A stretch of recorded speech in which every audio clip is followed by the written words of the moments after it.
Svi smo to barem jednom rekli, a koliko smo puta zaista ispunili obećanje, idemo na kafu.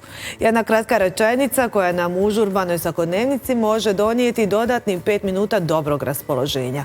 U svijetu poruka, smajlija i glasovnih poruka, obećanje i poziv na kafu ponekad gubi smisao. U prilogu otkrivamo da li obećavamo susrete koje nemamo namjeru da ostvarimo.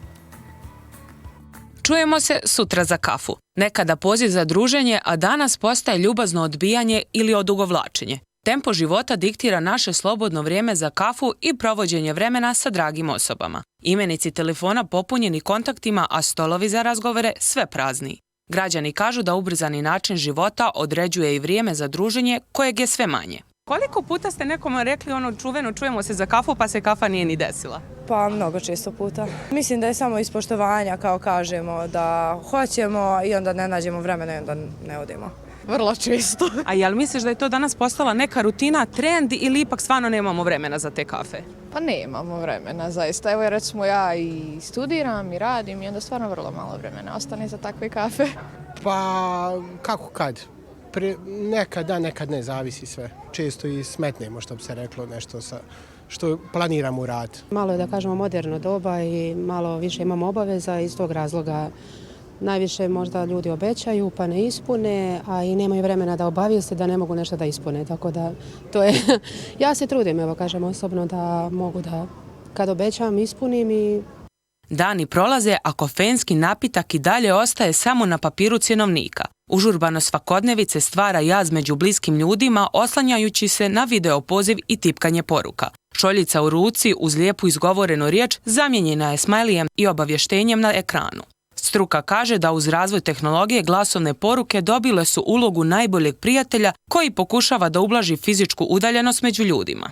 Poziv na kafu ne možemo gledati samo kao bonton, posebno u našem društvu gdje poziv na kafu predstavlja neki vid rituala društvenosti, jer poziv na kafu nije samo da popijete piće, već moment kada se vi družite licem u lice sa drugom osobom. Sa sociološke strane mora naglasiti, ako vi nemate fizički kontakt čovjek sa čovjekom, dolazimo u fazu otuđenosti koja je danas kod nas, nažalost, sve izraženije, jer smo udaljeni jedni od drugih i sva fizička komunikacija nekako je postala suviše površna i to vidimo se na kafi i kad se javimo da ćemo se vidjeti uvijek prođe bez te kafe, bez tog fizičkog kontakta. Sa druge strane opet postoji ona stavka kad neko nekoga želi da vidi da uvijek nađe vremena, da je izgovor uvijek lako naći, a opravdanja ako želite nekoga vidjeti ne postoji.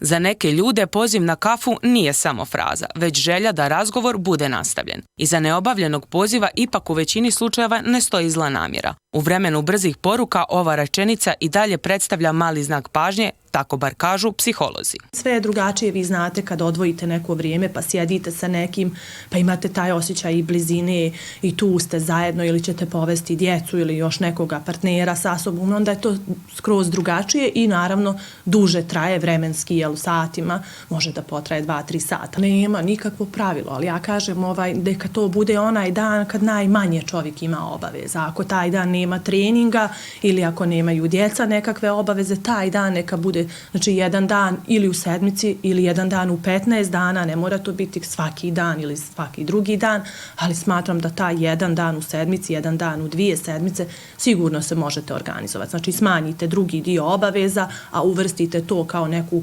obavezu. Ja kažem, opet pokazujete poštovanje i ljubav prema nekome kad održavate te, da kažem, realne odnose i realna druženja.